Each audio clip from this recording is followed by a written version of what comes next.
What's going on, guys? Jacob Orth back here with another video of Jacob's Life in Vegas, coming to you guys with a topic that some of you have talked about on this channel before, and some of you mentioned this in the comments. You've asked questions about this, so I'm going to give you guys some really solid information here that's going to definitely pertain to you that live here, definitely going to pertain to those of you that are moving here, and even those of you that are coming on vacation here. If you're going to be coming here on vacation, especially if you're going to be renting a car and driving it yourself, you could find yourself in this situation. It's about auto insurance here in Nevada, particularly in the Las Vegas area, and about buying auto insurance and why it's so expensive. So guys, please be sure to subscribe to the channel down below. If any of you guys want to talk to me, and more people want to talk to me lately, there's a link down below in the description too. For clarity, click that link, schedule a time, and then we will go from there to talk. If you're a business owner, you want to advertise here on the channel, also down below in the description, there's an email. You can reach me at there, just for people who would like to advertise and do sponsored videos. So let's talk about buying car insurance here in Las Vegas, okay? And the price of it and why it can be expensive.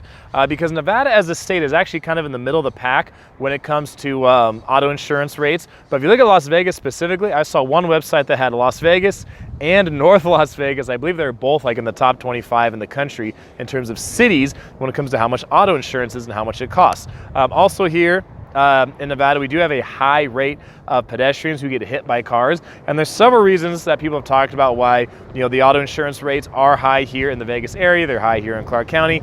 Granted, compared to other areas, depending on where you're coming from. When I came from San Jose, California, it wasn't that big of a difference for my insurance. Some of you coming from other places, it's probably going to be a big difference. Okay, now there are factors that come into play.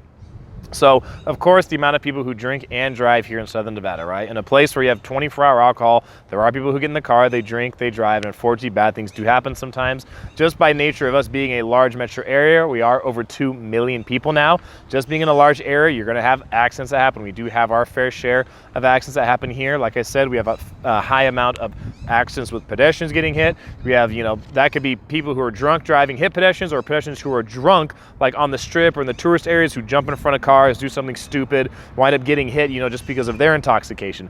That happens when you mix alcohol in there. We have a big population here, people who drive uninsured. We have people who drive uninsured. We have a lot of people who drive without licenses here, those kind of things like that. We have people from all over the world and all over the country who live here. Lots of people from foreign countries. Over 20% of our population is foreign born. So obviously people in other countries may drive differently than we do here in the US. Also, just here within the US, you have people who drive differently. So somebody who lives, out in Medford, Oregon may not drive the same way as somebody who, is from New York City or something like that. So you have a lot of different factors that come into play here.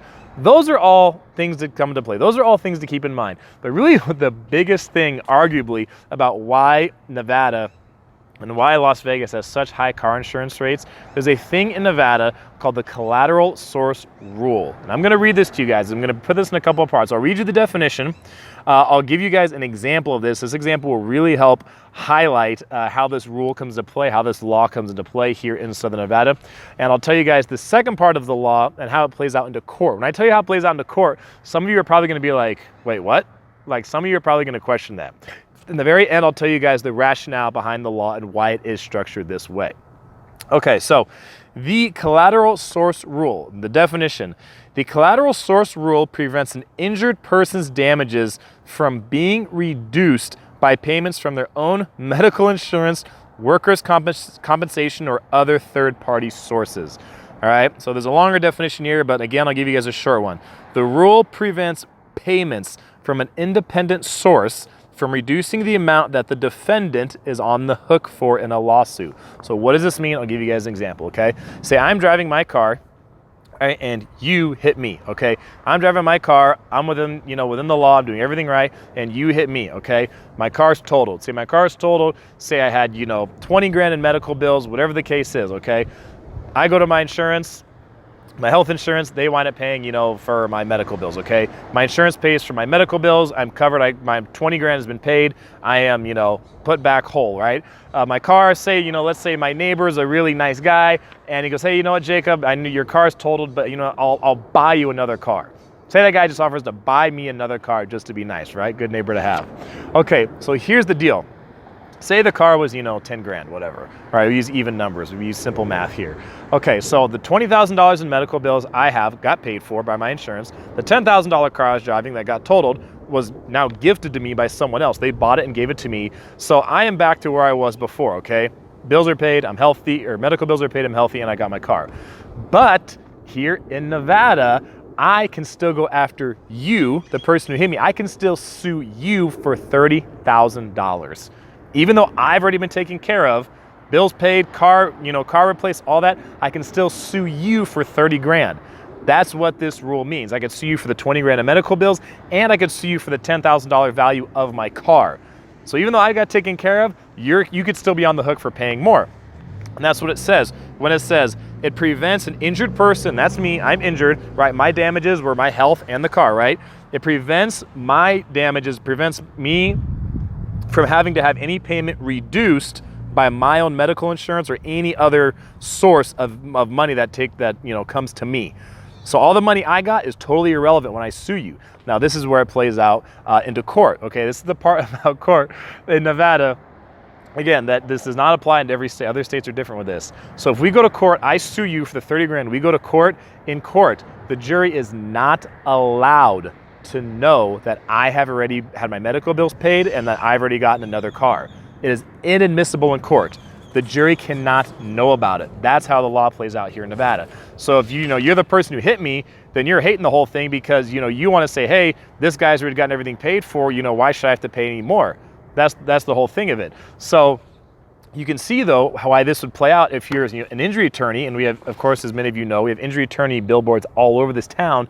That's why. Because essentially you get double payment for the thing is what it is. Because now say we're talking about, instead of 30 grand in damages, we're talking about 150 grand. I mean, if you're the attorney, your client's been taken care of already, and you can still cash in on this big time. So insurance companies hate it, but attorneys love it. So that's probably the reason the insurance is higher here, because you still wind up having to pay. So if there's a situation like that and you hit someone, the other person's insurance takes care of it, you can still be on the hook and you got to pay. So his insurance company, the person who gets hit, their insurance company pays out, and the person who hit them. So it's a double payment. So how are insurance companies going to make up for having to do double payments? They have to raise their rates. They have to make more money. That's what they have to do in order to stay in business. That's a big part of the reason why the rates are as high as they are. Now I'll come over here and tell you guys about the rationale behind this. Okay, there is some rationale behind it, and some of you, before you get all upset right now, that actually might make some sense to you. And I want to hear what you guys say in the comments about this, because there is some legitimacy to this and why the rule is this way. So let's hear. I'll give you guys this paragraph on the rationale. So critics of the collateral source rule argue that an injured person should not receive a double recovery, right? So again, injured, I got paid, I'm, $20,000 in medical, $10,000 car, I'm good. Now I can go after you. That's basically double payment is what it is. So that's what they're saying. A person should not be able to receive double recovery. The other side of the argument is that the cost of negligent behavior, so in this case, you, the other driver, hit me, the cost of your bad behavior should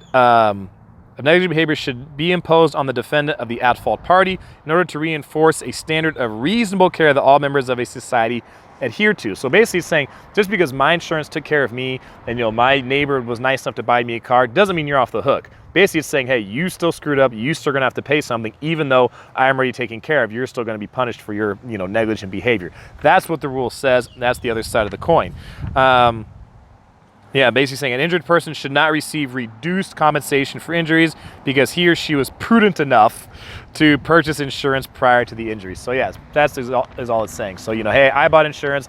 I did the right thing. I did the responsible thing. My insurance took care of me. In this case, my neighbor also helped take care of me, or whatever the case is, wherever the money's coming from. I did the right thing. So, why should I be punished when you did the wrong thing? That's the whole reason behind it. So again, some states have this, some states don't. Some states have this in certain instances. They have different variations of this, but in Nevada, that's a big reason why buying car insurance here is so expensive, is because of this rule. That's why there's so many personal injury attorneys here for auto accidents and people who get injured in the workplace and workman's comp things and things like that, because there's a big payday for these attorneys and a big payday for these lawyers when they sue someone and they can win these cases. So that's it. That's a big reason why these insurance companies, for when you're buying car insurance here in Las Vegas, cost the amount it does, is because a lot of places wind up having to do double payment. They have to pay, the person who gets injured, and then the other insurance company has to also pay the person who got injured as well. So they wind up paying twice. You have two companies paying the same person. So again, raise the rates. They have to do that in order to make more money, to make more profit margin, to cover for all this money that they have to pay out.